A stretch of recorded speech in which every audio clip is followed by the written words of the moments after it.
In this video, I'm going to show you how to save Drawboard PDF. Now, the first thing you can do is over here on the left-hand side, whenever you make some changes, it's going to pop up this button that's going to say save. You can just click on that and it's going to save your document. Now, alternatively, you could also, whenever you're making changes over here, like for example, if I add a note over here like this, and then it's going to prompt to save changes again, you could go ahead and press Ctrl and S on your keyboard, and that's going to basically save it again. Or you could go up here and then you could right-click on where you have your project open, and here you'll be able to save the document as well. However, if you're trying to actually export it and save it onto your computer, you can do that as well. Over here on the left-hand side, as you can see, there's like those three dots to open up the document options. Click on that, and then from here you have a bunch of different options. You can just click on Save As over here, and then you can select where you want to save it. For example, if I want to save this under my downloads here, I can just go ahead and name it something like tutorial right now, for example, and then click on the save button.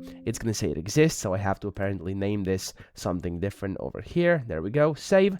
And now it's working, okay? So if I now go into my downloads folder over here, as you can see, I now do have my PDF here. I can open it up, and when I open it up, this is the exact PDF I edited inside Drawboard PDF. So that's how to do it. I hope this video helped you out. If it did, please subscribe to the channel and help me out as well.